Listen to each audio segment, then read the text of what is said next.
Hey guys, welcome back. This is Bernard from the BTNHD, and don't freak out, there is sound on this video, and also I do sound a little weird. It's because I had a sore throat, I'm a little sick, and I definitely needed to do a review on the ThinkPad mobile workstation P53. So what comes inside the box? We have our setup guide right here. We have our safety and warranty guide. We have our power adapter, which our power adapter is actually 230 watts. And we have our heavy gauge power cable. I'm going to plug this guy in. Yep. And let's put it to the side and we're good to go. Then we have the awesome ThinkPad P53 mobile workstation weighing around 5.90 pounds with a thickness of 1.17 inches. With the specifications that Lenovo sent me, is definitely a machine that you could replace your desktop. Like, for real. Now, this guy has a lot of ports on the right, left, at the back. So if you got the laptop to the point that you are able to open it up like this, on your right-hand side, we have the following ports. Combo audio jack, which allows you to hook up a mic or a headphone with a mic system, a Type-C port, and also a SIM card slot. On your left-hand side, we have the following. We have an SD card slot.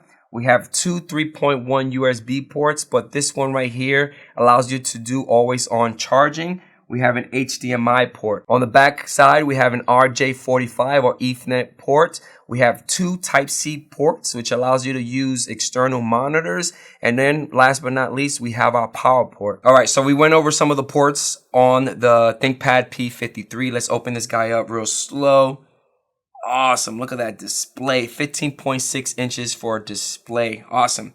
Let's turn it on. Power button is located at the upper right corner of the keyboard. So let's power this guy on. There are many ways to log into this machine. You have a fingerprint scanner, which allows you to scan your fingerprint. You are able to log in that way. You are also able to use Windows Hello on this particular model. So once it boots up, we are going to try to log in with our finger. All right, so right now it's looking for me because I have it set up with Windows Hello, but I'm going to use my finger to log in. So let's press the fingerprint scanner and boom, we're logged in. All right, so let's talk about the trackpad on the P53. Had a lot of issues using the trackpad on the P53.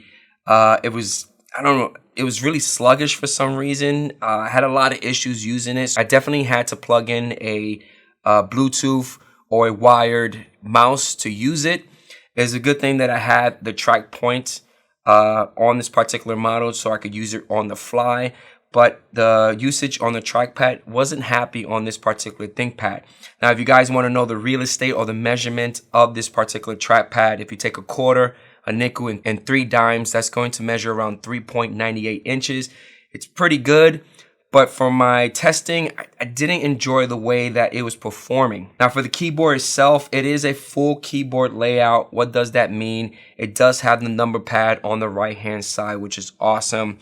For usage, I find it extremely, it works. You know, it just works. The feedback on these particular keys were really responsive. The distance between each key, if you take a nickel and a dime, that's going to measure around 0.11 inches, which is standard for a lot of these ThinkPads with the distance between each key. The keyboard itself is backlit, which is a huge plus. I found that the brightness was dead on when I was using it at night when I was rendering and stuff and editing. And at the middle of the keyboard, you have your track point, which came in handy when I needed to use this machine when I didn't have a mouse or a Bluetooth or a wireless mouse, because the trackpad again wasn't working the way I wanted it to work. Now the speakers on the ThinkPad P53 is located at the very top of the keyboard. Now the loudness that I got on these particular speakers was around 91.6 decibels. That's pretty loud, and the sound itself was nice and crisp. I didn't hear any distortions at all. The majority of the time when I was using this machine, I didn't use the audio speakers. I also had headphones, but overall the sound is pretty loud. All right, so we just finished talking about the trackpad, the speaker. So let's talk about the display. At the very bottom of the display, you have your LED indicators, which shows you your Wi-Fi indicator and your hard drive indicator. At the very top of your 15.6 display, you have a 720 webcam, and the 720 webcam comes with a privacy guard slider. I did find sliding the privacy guard to open it up and close it, I found it a little bit difficult. It looks like if you have some nails, it works extremely well for you. The 720p camera allows you to use Windows Hello, which is an additional feature to log into this machine, which is great. The display itself does have anti-glare technology. The brightness, if you want to know between nits, is between 300 to 500. I think the one that I have is 300 nits. The highest one is 500, and that is the 4K model with HDR. And I believe this is the brightest that I have right now. So if I go all the way, if I hit function and F6, this is the brightest that I have. And this is the lowest that this machine could go. And the brightest. Right? Now if I open up, let's open up monitor test from Passmark. And this will break it down a little bit more with information. So right now it is 15.5 inches. That is what Passmark is reading this display size. For resolution, it is a resolution of 1920 by 1080 at 60 hertz. For pixel, it has 141 pixels per inch, which is really good. For color space, I only had the standard dynamic range, the SDR one, but you are able to get the HDR version, but it's going to cost a little bit more money. And I think the HDR version only comes with the 4K Ultra HD display model. For your pixel clock speed, you had about 152.84 megahertz, which is pretty good for this particular model. All right, so let's go over the performance on the P53. Wow, this guy is definitely able to handle a lot of programs running at the same time. I was able to edit on 4K without creating any proxies, render within Media Encoder. As you can see on my desktop, I have AutoCAD 2020 and 3D Max 2020 installed. I'm not a professional dealing with these particular programs, but this machine is able to handle big files, like when I was moving objects and stuff and editing. It just works extremely well. I do notice when you start this guy up, automatically you have to update the BIOS. So don't freak out. You might get a dialog box pop up at the middle of the screen to update the BIOS. So make sure you update the BIOS and the firmware for the machine to be secure and everything. So that's the first thing I could tell you, okay? Because it's definitely going to pop up. A lot of these ThinkPads do that. When you start it up, you're going to get a dialog box to do the BIOS update. I was a little disappointed that Lenovo did not send me the 4K Ultra HD HDR model, but the 1080p model works pretty well. I would say the 4K HDR model will work well for those individuals that like to do a lot of color grading. So if you want to know the specifications that they sent me, so if I right click on the taskbar, let's go to Task Manager. And again, I'm using the trackpad and it's just not working out for me. So let's click on this guy right here and let's go to Performance. Let's expand the window. Awesome. Let's right click on the CPU, change the graph to logical processor. Now this model is running one socket, 6 cores, 12 logical processors, and it's running an Intel Xeon E2276M CPU with a clock speed of 2.80 gigahertz. For memory, which I'm super happy that the memory was a big bump for me, 64 gigs, because I actually used this machine with Hyper-V Manager, and I created a lot of virtual machines on this machine, and I was able to just run a lot of virtual machines, which is pretty cool, because right now on my taskbar, if I click on my Hyper-V, I have a virtual machine that I was using, Windows 10, and I was doing a lot of stuff, plus rendering with Premiere, and also rendering stuff out with Media Encoder and Photoshop. This machine is definitely able to run all these programs with no problem. Now for storage, again, I'm having issues with the mouse. And for storage, we have a Samsung solid state drive, and it's a terabyte. And for graphics processor, this guy has a NVIDIA Quadro RTX 5000 with 16 gigs of memory. Now the specifications are there for this particular model for the P53. I did notice a lot of heating, especially when I was rendering stuff out within Premiere to Media Encoder. It gets extremely warm around here. Don't get me wrong, the P53 does have a lot of vents on the left, right, and the back, especially at the bottom. It has a lot of vents to keep it nice and cool, but it does get hot. Now, for those individuals that are wondering if this machine is capable of playing games, I was able to play a couple of my favorite games on this machine with the NVIDIA Quadro RTX 5000 with 16 gigs graphics card. I was able to use a lot of my games with no problem. I mean, if I had the 4K display, it'll look real crisp and real nice. But with the 1080p, I was able to get by with no problem. All right, so the P53, especially this model that Lenovo sent me to do a review for you guys, has the specifications for me to do my everyday workload, right? But this is not a traveling laptop. Don't get me wrong, they do consider this laptop as a mobile workstation. But for the battery life, it sucks. Now, I like to run, let's open this guy right here. I like to run 3 tests using PC Mark 10. And the first test that I like to run is the modern office battery life, which, you know, it's basically using Excel, Word, PowerPoint, going online, surfing, downloading, etc., etc. It lasts around 4 hours and 25 minutes. On my second test, I did video, and it took about 4 hours and 1 minute. And the last test was just the battery idle.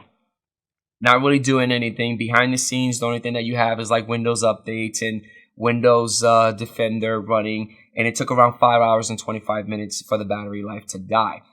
Now, on this particular machine, you are able to go inside BIOS and switch the graphics processor unit into 2 modes, either hybrid or discrete. By default, this machine is configured as discrete, and that basically means that it's going to utilize performance overall, right?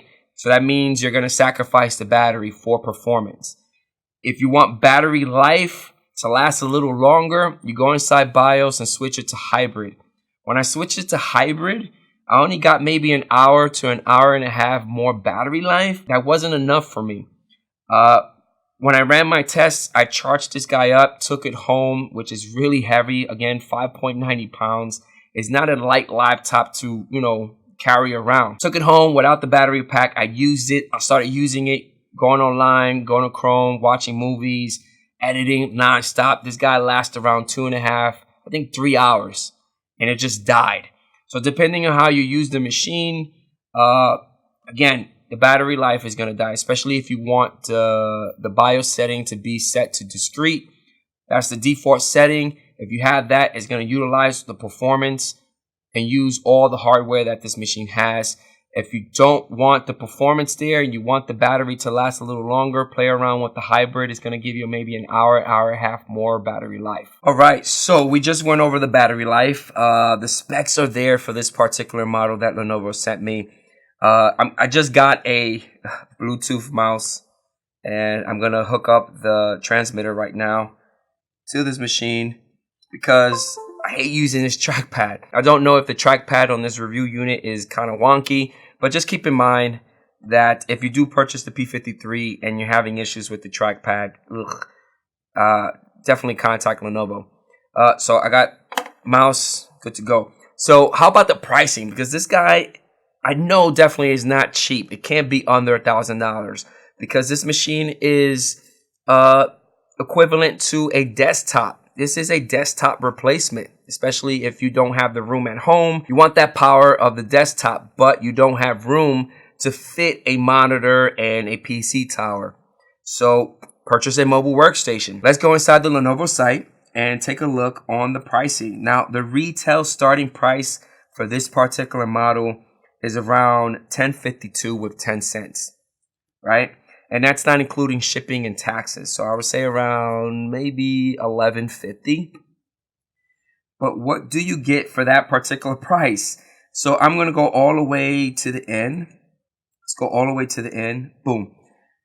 This guy, the highest price is around $4,000. The lowest one is around $10.52. So what's the difference between both machines?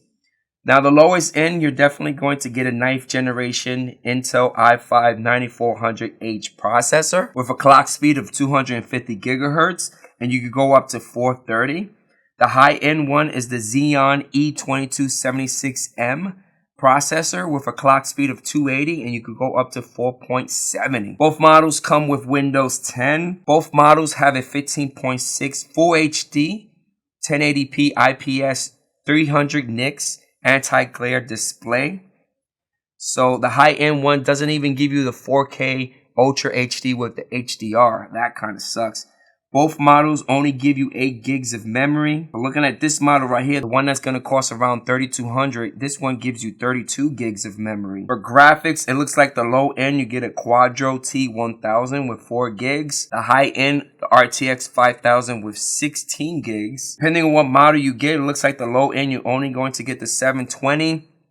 High end, only the 720 HD with the Think Shutter, which is the privacy guard. The other models, it looks like you get the IR.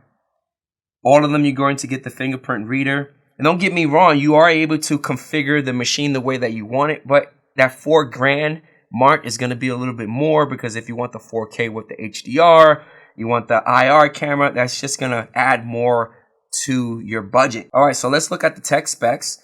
And the processor, 9th generation or Xeon. Operating system, Windows 10.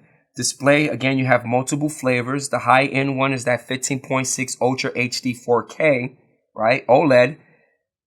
But that's not the one that you're going to spend $4,000. The $4,000 one, you're going to get the basic 1080p one. So that means if you guys want this one right here, you got to spend a little bit more money. For memory, you could go up to 128 gigs. For graphics, multiple versions, a lot of flavors. If you got the money, I would definitely just max it out with the Quadro RTX 5000 16 gigs, which is the one that I have. And it just works extremely well when I was rendering and editing 4K. I did not need to create any proxy files when I was rendering 4K files. For battery life, they do advertise around 16.5 hours. Ugh, that's really sketchy, because in PC Mark, I got around 5 to 4 hours. And real life battery usage, I got maybe 3.5 to 4 hours of battery life, or a little lower than that. It really depends on how you use this machine. All right, so let's conclude our review on the ThinkPad P53 mobile workstation from Lenovo. I really enjoyed reviewing this machine for you guys. I had a blast, especially when I was doing some really hardcore rendering with 4K files. I really enjoyed having it in the lab, because it was an extra machine for me to travel with. Even though it weighs around 5.90 pounds, but to take a small, full desktop version machine with all this type of power to render, edit, and do everything that I need to do every day was great. I do like that the P53 has multiple ports for external monitors. You have one Type-C, 2 in the back, and then you got the HDMI. With the Quadro RTX 5000, you are capable of hooking this machine up with 4 monitors. I only have one Type-C monitor, so I was able to just plug and play around each port, make sure everything is working. But I feel like you're capable of plugging in 4 monitors on this particular machine. I did notice some fan noise on the P53, but it wasn't a huge concern, because it really depends on how you're using the machine. The only time that I heard the fan noise is when I was rendering stuff out within Media Encoder. The loud noise came around this little area, but it's basically the fan trying to keep the machine nice and cool.